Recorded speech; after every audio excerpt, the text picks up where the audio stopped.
What's good, y'all? It's your boy Muhammad Sanu. We here live at a Trail Report. You know what I'm saying? My boy C Hill. Y'all better stay tuned. You heard? Being talk. The Gypsy King Tyson Fury defeated the Lion Aslabek Makhmudov after a 16-month layoff. Tyson Fury was coming back to the ring and defeated Makhmudov after a 16-month layoff. After coming off two losses as well to Usyk, it was a unanimous decision for Tyson Fury, and he dedicated the victory to the hitman Ricky Hatton, former WBA welterweight and light welterweight champion, who was 45-3 in his career with 32 knockouts. This was a absolute masterclass as far as a performance for Tyson Fury. He dominated the fight, start to finish, dominated it. He had to shake some rust off in a couple of early rounds. I think maybe after the second round, he was good to go. Looked like he didn't lose a step. Was in the fight, and I mean, he just dominated. Honestly, it wasn't even close. I think if this fight, and I know this will probably never happen in boxing, but if there was a thing, maybe like a undisputed decision, meaning like before the fight is even over, people know who won the fight. If that ever happened in boxing, this would definitely have been the first fight, or one of those fights where it definitely would have warranted that to happen. Like it definitely would have been an undisputed decision. Towards the later rounds, like the 10th round, 11th, 12th, it was Makhmudov was he was hanging on, but I mean barely. I mean he was just wrestling and he was wrestling and clinching, and he was just trying to just make it to the 12th round, to the end of the 12th round, make it through the fight, and that he did. Not that Tyson Fury wasn't trying to get him out of there, because towards the end of the fight, Sugar Hill Stewart, Tyson Fury's trainer, definitely told him, let's end it. You know, Tyson Fury was like, no, I'm just boxing him. He was like, nah, let's try to get it over with. But the Lion did ultimately make it to the end. But to no one's surprise, Tyson Fury did get the win after a 16-month layoff by unanimous decision. Shout out to Tyson Fury coming back off two losses to Usyk. Beat the Lion Makhmudov on Netflix pay-per-view. I assume it's Netflix pay-per-view. That's what I call them. I call them Netflix pay-per-views, because I mean you have to pay for Netflix, so I just call them Netflix pay-per-views. But shout out to Tyson Fury coming back. I think he looked, like I said, it was shaking the rust off for sure, but he looked like he still can get out there and box. Still is a great heavyweight. Still had the jab. Still had the things that makes him Tyson Fury. Still was strategic. Still was wearing Makhmudov down. He still, like I said, Makhmudov did still managed to make it to the end, but it wasn't close. Tyson Fury was wearing him down, and Tyson Fury also showed, which was a positive to me, he also showed the capability to still take hits. And obviously he's a boxer, so you're thinking chill. Of course he can take hits. He's a boxer. I definitely understand, but I mean he was able to deal with those hits that could have put somebody out. Like it was one shot, I believe it was in the later rounds, where Makhmudov caught him flush, like with I think it was a overhand left. He caught him flush, like I think it was coming out of a clinch. Caught him flush. Caught Tyson Fury right on the money, and Tyson Fury just ate it like lunch, and kept rolling. So I love what I see from Tyson Fury in this fight. He looked like he definitely still can go with the best of them. He definitely is still a great heavyweight. He looked like he's ready to go, which set up the next talking point, because like I said, the fight, if you guys go back and watch it, it's on Netflix. If you guys have Netflix, you guys can go back and watch it, or I'm pretty sure the highlights are up by now. The fight happened on Saturday, so I'm sure the highlights are up. You guys can go watch it if you didn't have a chance to check it out. The fight was pretty much a wrap from the jump. Tyson Fury pretty much had it sold up, but you can't approach it like that as a fighter, because that's how you get knocked out. But anyway, Tyson Fury was fully focused. He got through the fight, got the unanimous decision. Also on this card, we got to see Conor Benn as well. Had some great undercard fights. The whole I feel like Netflix put on another great. Like I said, I call them pay-per-views. I feel like they put on a great show. I was entertained. I'm a huge boxing fan, so anytime I can watch boxing or UFC, anything like that, I'm entertained. So yeah, I feel like they put on a great show. Shout out to Netflix. Shout out to Tyson Fury. Shout out to everyone who was on the card. Shout out to Makhmudov, the training staffs, everything. They did great, putting on a great event. And the event was packed too. So shout out to Netflix. Also, though, the next talking point was after the fight. The issue was brought up during the fight of Anthony Joshua being the next opponent for Tyson Fury. And after the fight, Tyson Fury addressed it. He literally addressed it on the mic and everything. After the fight was over, he went right over to where Anthony Joshua was sitting, grabbed the mic, and called Anthony Joshua out right to his face as Anthony Joshua was sitting ringside. And actually, before I get into what was said, Anthony Joshua was, the announcers were talking about it, and you seen it as the fight was going on. He was actually taping the fight. I guess he's gonna watch it, I guess on his maybe flight back or whatever. He actually was taping the fight as it was happening, like round by round. He was taping it on his phone. So I guess he's gonna watch it and get some early film work done as far as what he has to expect, what to deal with, stuff like that as they get this super fight set up. So I feel like that's a great game plan from Joshua. Now I don't know. He might not have Netflix, so I get it if he don't. He might not have Netflix. Might not want to watch. Might not want to watch. From different angles or whatever. He might want to see it from the ringside view. So that's why I can assume he decided to record it. And maybe he does, because if you record it, it's instantly to your phone. So maybe he didn't want to go through the process of finding it and online and finding the fight and having to go back and rewatch. Maybe he just wanted to just film the round by rounds and just have it on his phone conveniently. So I understand why Anthony Joshua was doing that. He was taping the fight the entire time, and the entire time the announcers were building it up. They were like, Anthony Joshua is probably going to be the next opponent. And after the fight, Tyson Fury did nothing but did all and confirmed it that we definitely will try to get Anthony Joshua next. Tyson Fury called him out and said these words. I wrote it down for you guys. It was very intense. If you go back and watch, it was very intense. He said, obviously I'm paraphrasing here, he said a couple other things, but I'm not going to get into that. Tyson Fury said, I want you, AJ. I want Anthony Joshua. I challenge you, Anthony Joshua, to fight me next. You're getting knocked spark out. They also gave Anthony Joshua a mic, and Anthony Joshua had some words to back it up. He said, I punched you up when we were kids. After what I seen tonight, I'll punch you up again. I'm the landlord. You worked for me, or you work for me. So he also had selective hand gestures as well. That I'm not going to get into. But Anthony Joshua, just to give you guys a little overview, is 29-4 with 26 knockouts. The last time we seen Anthony Joshua was, of course, on Netflix as he ended Jake Paul or put him to sleep.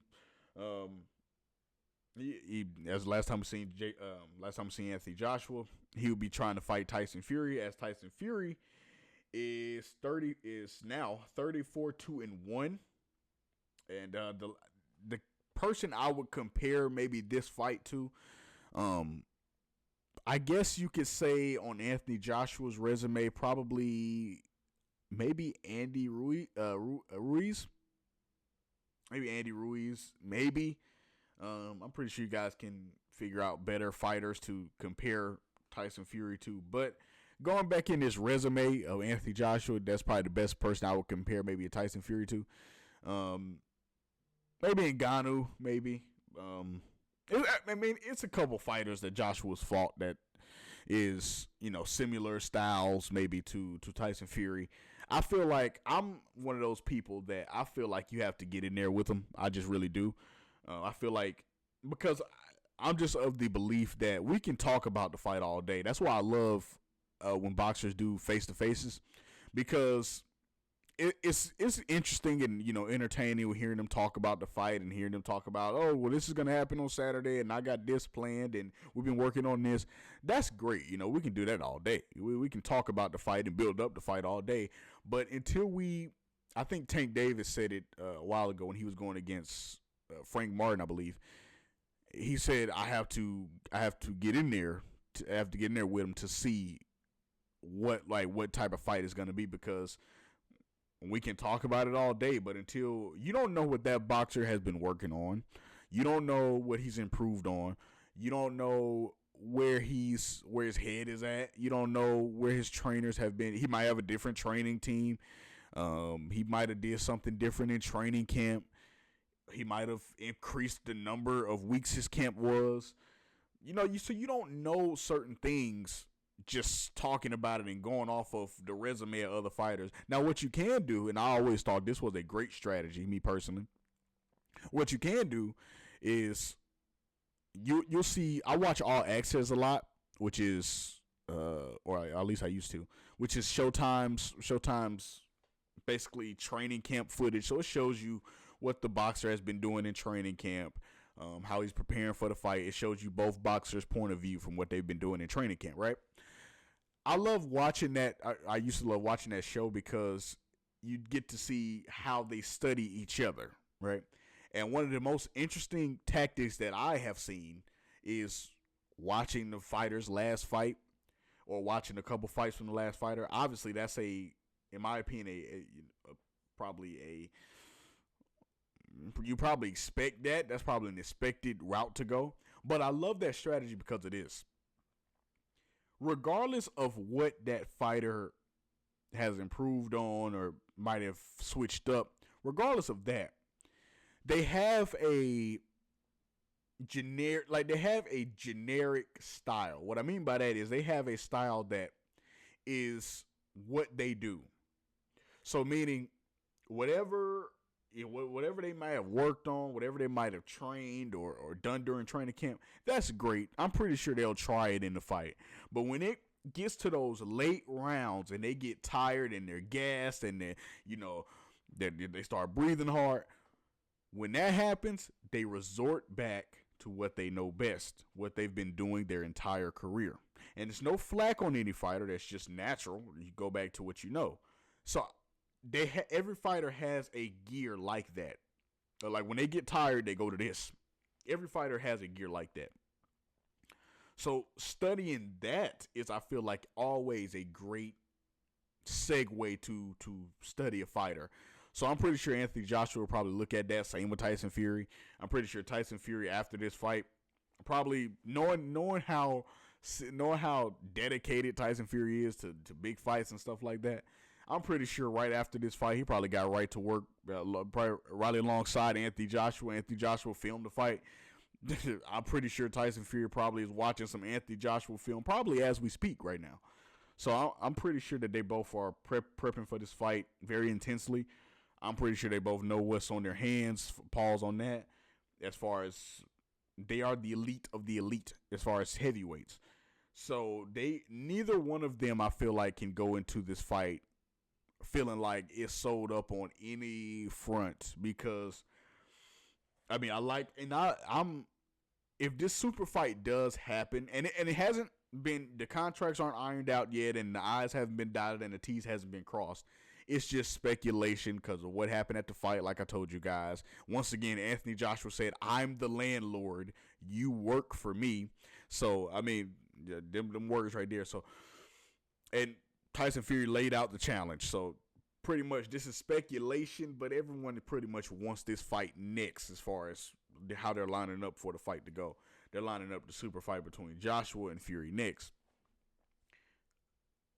I am fortunate enough to where I don't have a dog in the fight going into this super fight.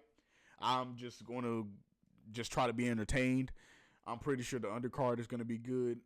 I'm just going to try to be entertained. I'm not going for Fury or Joshua. I wouldn't be surprised either one of them got a knockout, honestly. I don't bet, so I couldn't put my money on anybody if I had to. I don't bet, so I would be fortunate enough to where I don't have a dog in the fight. I would just try to be entertained, but I don't feel like any one of these fighters can go into this fight or afford to go in this fight like they're just miles better than the other one, because I feel like Anthony Joshua was great last time we seen him. He beat Jake Paul. But I mean, many can argue that, that's Jake Paul, but he's still a professional boxer. So, he's knocked out some people. Were they the best of the best? No, but he's knocked out some people. He's faced some people. He has 12 wins in his career. So that's something. He beat Jake Paul. Tyson Fury just beat Makhmudov, who was 21-2 before the fight. So both of them are coming off, I feel like, respectable opponents. In my opinion, good warm ups. In my opinion, I feel like good warm up fights to get them ready for the super fight. So I feel like going into this fight, I feel like it's a lot that they have to, prepare for. It's a lot that they have to focus on. I can't wait to see how the media run or like the press run goes. I can't wait to see what's going to be said, because if you guys, and just really quick, I love how boxing is getting back into the spotlight. I love that boxing is getting back into the spotlight right now. I really do, because I'm one of those people who love boxing. I know some people say it's fell off, and to a point that's true, but I happen to love the sport of boxing and MMA and stuff. I love boxing, so I love the fact that it's back in the spotlight. But getting back to Anthony Joshua and Fury, if you've seen the intensity they had, like, with each other, you know that this is a fight both of them really want really badly. Like, they want this fight really bad. So I feel like both of them have to put that aside, honestly, because one thing about super fights that I've learned of watching them, and the one thing I really applaud the commentating team from the Caleb Plant Benavidez fight, because they were talking about this, and I went back and watched that fight not too long ago. Benavidez and Plant really had beef, like really were intense with each other about this fight leading up and the build up to the fight and all of that. You have to put that all behind you when you step into those ropes. All of that is some other stuff. You got to put that behind you and just have in your mind that I'm just fighting this guy.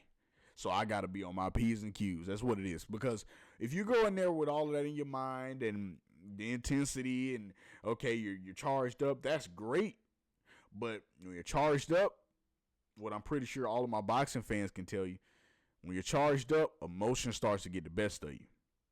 And when it happens, when the emotion starts to get the best of you, you start to think with emotion, if that makes sense. So basically, you start doing things that your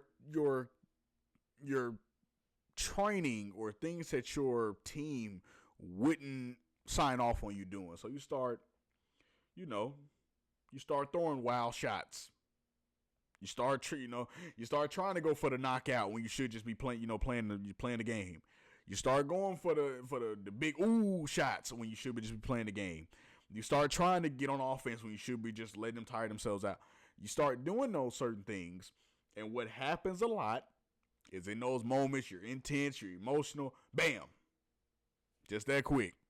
You got caught, put on the ground, or even worse, put on the ground. You might be out. So it's definitely something you gotta really play your cards well with. So it's definitely something that I'm definitely gonna be keeping my eyes on. All my boxing fans, I know you guys are probably excited about the potential super fight coming up. Let me know how you guys feel about that. The potential Anthony Joshua Fury fight. I'm excited about it. I'm excited for all the fights coming up. It was just great to see Tyson Fury back in action. And it was even better at the end of the fight to get a little charge with them putting on full display that this is the fight that both of them want next. So it's definitely going to be interesting. I can't wait to see when it's going to be scheduled for, how it's going to be, how the press run is going to be, how the intensity is going to be, how they're going to be operating with each other to put on this show. So it's going to be interesting. Let me know what you guys think in the comments below. Tyson Fury, Anthony Joshua looks like the fight next. We'll see. The Chill Report will be live, and we will be talking about it. So it's going to be interesting for sure.